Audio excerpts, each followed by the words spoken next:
Hello everyone. Hope you will be hale and hearty and sailing smoothly.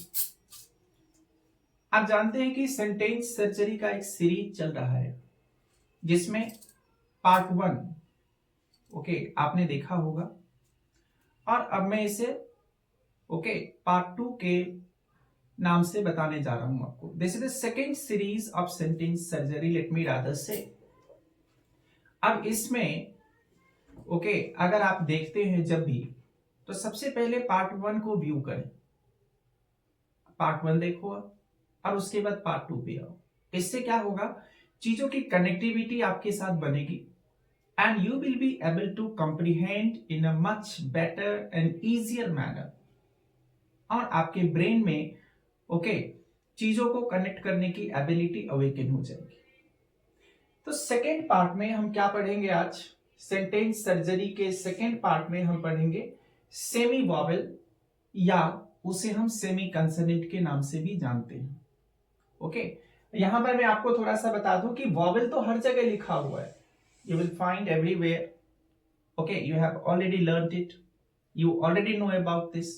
लेकिन आप semi consonants के बारे में नहीं जानते होंगे. तो मैं कोई नया चीज उठा के ले आया क्या?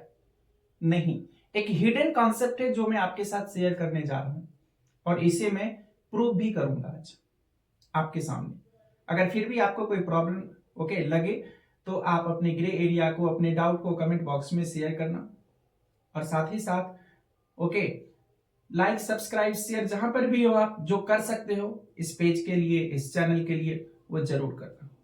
Thank you very much. Let's come to the point now. Semi vowel. अब देखिए, आप जानते हैं कि अल्फाबेट में 26 लेटर्स होता है, A, B, C, D, up to Z. अब इसमें आपने पढ़ा होगा वॉवेल्स. तो कितने वॉवेल्स हैं? 5. ठीक है. कंसोनेंट्स 5 को अगर निकाल दें तो नॉर्मली जो बचता है वो क्या हो जाता है? कंसोनेंट्स हो जाता है. इसी बीच से जो कॉन्सेप्ट मुझे आपको समझाना है वो सेमी वॉवेल का कॉन्सेप्ट है, तो इसलिए मैंने सिर्फ वॉवेल लिखा है. ठीक. और अगर मैं सेमी वॉवेल की बात करूं तो सेमी वॉवेल में क्या क्या है? 2 लेटर्स आते हैं, 2. और वो क्या है? W and Y. W and Y. बहुत अच्छे से समझना आप इसे. और अगर आपको समझने में प्रॉब्लम हो, दोबारा आप इसे देखना, दोबारा समझना. तो W एंड Y, इसे हम कहते हैं सेमी वॉवेल. और मैंने आपको कहा कि सेमी वॉवेल अगर है तो ये सेमी कंसोनेंट भी होगा. तो किस बेसिस पे कह रहा हूं मैं आपको? तो यहां रीजन ये है कि यही जो W और Y जो 2 लेटर्स हैं, ये कंसोनेंटल साउंड भी प्रोड्यूस करते हैं और साथ ही साथ ये वॉवेल साउंड भी प्रोड्यूस करते हैं. दोनों तरह की चीजें हैं इसमें. तो भाई एक 2 लेटर्स, दोनों चीज कैसे हो गए? कुछ तो लॉजिक होगा, तब मैं कह रहा हूं सेमी कंसोनेंट है ये. तो आइए जरा इसे हम समझने की कोशिश करते हैं. कुछ वर्ड्स लेते हैं हम जिसमें W पहले होगा. For example war, WAR, this is war. WAR, this is war. WORRY, worry. WANT, want, will. अब देखो wise. जितने भी वर्ड्स हैं यहां पे, सब में क्या है? W comes at the first of the word. That means W is the first letter, first sound in the written words. And what is its pronunciation?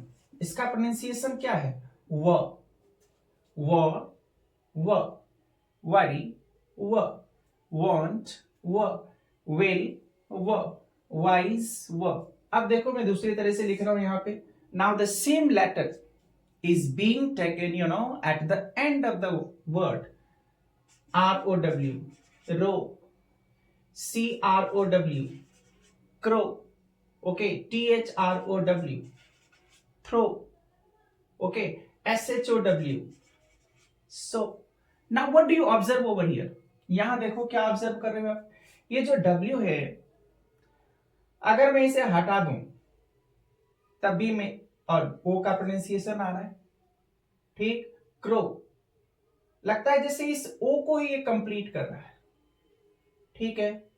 तो थ्रो आया, W का साउंड, ओके, कहीं ना कहीं O को completeness दे रहा है, ठीक। तो W होते हुए भी, ओके, या W यहां पर है भी, तो साउंड किसका आ रहा है?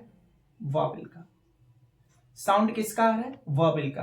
तो W जब किसी वर्ड के बिगिनिंग में यूज किया जाता है तो क्या आपको नहीं लगता कि कंसोनेंट हो गया? क्योंकि साउंड क्या है? वो, और ये जो वो साउंड है, क्या ए आई ओ यू में कहीं ओ वो है? ठीक। फिर इसी तरीके से जब मैं ये लास्ट में प्रोनाउंस कर रहा हूं, रो, ओके, क्रो, थ्रो, ओके, तो ये प्रोनाउंसिएशन क्या आ रहा है? ओ। दैट मीन्स ये कंसोनेंटल साउंड हो गया। तो W में आपने देखा कि जब ये शुरू में आ रहा है तो क्या हो गया? ये जब ये शुरू में आ रहा है तो क्या हो गया? कंसोनेंट हो गया। लास्ट में आ रहा है वॉवेल हो गया। And that is why we call it semi vowel, और इसीलिए मैंने कहा ये सेमी कंसोनेंट है। इसी तरीके से मैं एग्जांपल लेता हूं वाई का। वाई के कुछ एग्जांपल्स लेते हैं। जैसे मैंने कहा येलो, जैसे मैंने कहा योर, जैसे मैंने कहा ओके यू, और कुछ इसी तरीके का एग्जांपल लेता हूं जहां पर मैं वाई लास्ट में आ रहा है। Cry, fry, Sai, try, my.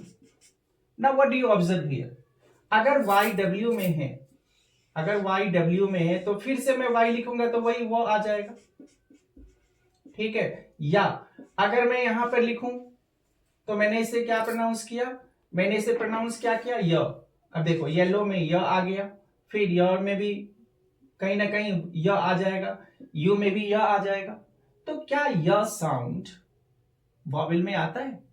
Obviously not, बिल्कुल नहीं आता। दैट मीन्स ये य कंसोनेंट ही होगा, ओके। फिर अब मैं इधर आ जाऊं क्राई में, लास्ट में क्या आ रहा है? क्राई, तो वाई का प्रोनाउंसिएशन य है या आई हो गया? फ्राई, वाई का प्रोनाउंसिएशन य रहा या आई हो गया?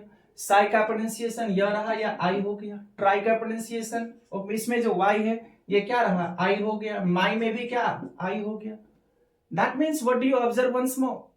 That means Y no longer remains consonant, here it conveys the sound of vowel.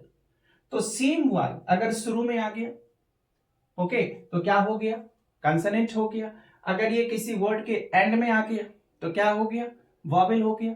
तो taken together you can say that when W and Y are used in the beginning, W और Y अगर beginning में use किया जाता है तो वो क्या हो गया? ओके, कंसोनेंट हो गया। वो क्या हो गया? कंसोनेंट हो गया। मैं सम एंड सब्सटेंस बता रहा हूं आपको। और ठीक इसी तरीके से बिगिनिंग, बिगिनिंग में याद रखेंगे आप, अगर यही W और Y एंड में आ गया, when W and Y come at the end of the word, okay, ये क्या प्रोड्यूस करता है? वॉवेल साउंड प्रोड्यूस करता है, ठीक है। It becomes vowel. सो ना तो ये प्योर वॉवेल है ना प्योर कंसोनेंट्स है। That means it depends upon the situation of the word, how is it used, how are they used, okay, how they are used. So ये आपको ध्यान में रखना है कि सेमी वॉवेल जो है अगर इसे कहा जाता है तो ये सेमी कंसोनेंट का भी रोल परफॉर्म करता है। इस वीडियो में ओके, पार्ट 2 में यही कॉन्सेप्ट आपको मुझे समझाना था। उम्मीद करता हूं आप इसे अच्छे से समझ गए होंगे। फिर भी अगर कोई डाउट हो, कहीं कोई प्रॉब्लम हो तो आप इसे फ्रेंकली शेयर कर सकते हैं। Okay, with this, thank you very much.